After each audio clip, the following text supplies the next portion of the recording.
हिमालय के सामने जहां आसमान उतरता है वहां देवभूमि उत्तराखंड बसता है।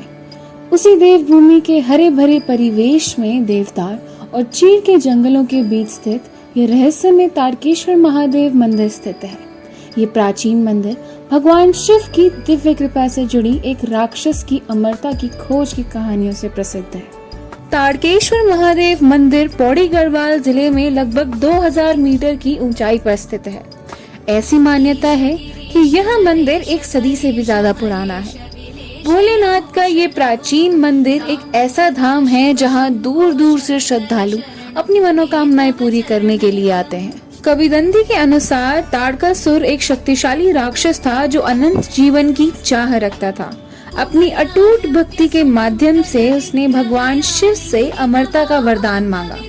उसके समर्पण से प्रसन्न होकर शिव ने तारकासुर की इच्छा पूरी की, लेकिन एक शर्त के साथ। वह शिव के अपने पुत्र को छोड़कर सभी प्राणियों के लिए अजय होंगे। तारकासुर जानता था कि माता सती के यज्ञ कुंड में शरीर त्यागने के बाद महादेव ने कभी विवाह न करने का प्रण लिया है और वह एक वैराग्य की तरह अपना जीवन बिताएंगे। इसी बात को सोचते हुए और अमरता प्राप्त करके तारकासुर ने धरती पर अपना अत्याचार फैलाया। देवता हो या मनुष्य, पशु हो या पक्षी, उसने सबको समान रूप से परेशान किया। पीड़ितों की चीख कैलाश पर्वत तक पहुंची, जहां भगवान शिव निवास करते थे। उन्हें पता था कि अब उनके वरदान के दूसरे भाग को पूरे करने का समय आ गया है, जो तारकासुर के आतंक के शासन को समाप्त कर देगा। शिव और पार्वती का मिलन हुआ। उनके मिलन से कार्तिकेय का जन्म हुआ। कार्तिकेय ने तारकासुर का सामना एक पौराणिक युद्ध में किया। तारकासुर के अमर होने के बावजूद कार्तिकेय की दिव्य शक्ति और अटूट साहस की जीत हुई। उन्होंने राक्षस का वध कर ब्रह्मांड में शांति बहाल की।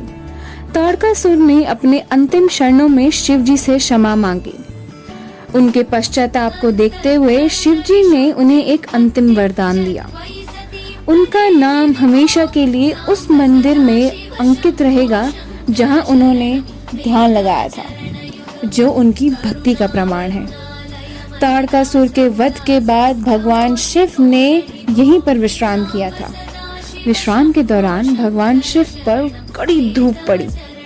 भगवान शिव पर छाया करने के लिए स्वयं माता पार्वती 7 देवदार के वृक्ष के रूप में धारण कर वहां प्रकट हुई। इसीलिए आज भी मंदिर के पास स्थित 7 देवदार के वृक्ष को देवी पार्वती का स्वरूप माना जाता है और उसकी पूजा की जाती है।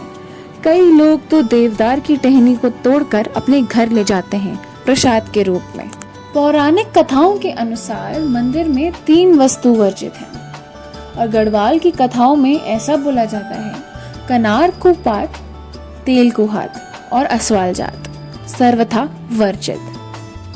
हजारों साल पहले जय हरिखाल के पास एक अस्वाल जाति का गांव हुआ करता था, जहां अस्वाल जाति के लोग साहूकार हुआ करते थे।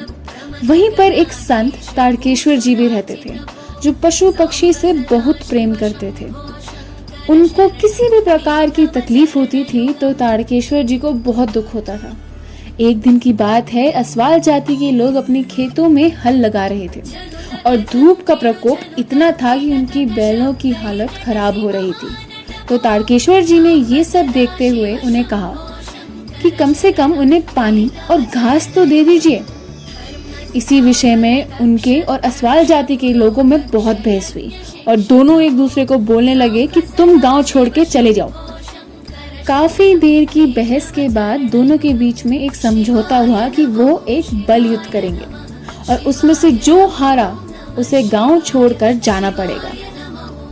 अस्वाल जाति के लोग गांव छोड़ने के डर से अपने शरीर पर सरसों का तेल मलकर बल युद्ध के लिए चले गए। जब तारकेश्वर जी के साथ उनका बल युद्ध हुआ तो उनके हाथ में अस्वाल जाति के लोग आ ही नहीं रहे थे। तो इस प्रकार तारकेश्वर जी बल युद्ध हार गए और उनको गांव छोड़कर भागना पड़ा। गांव से भागकर वह तारकेश्वर मंदिर के पास आकर महादेव की तपस्या करने लगे। महादेव उनसे खुश होकर उनकी कोई भी इच्छा पूरी करने के लिए तैयार हो गए। तब से ही असवाल जाति के लोग इस मंदिर में वर्जित हैं और अगर कोई कोशिश भी करता है तो उसकी मृत्यु हो जाती है। मंदिर परिसर में एक कुंड भी है।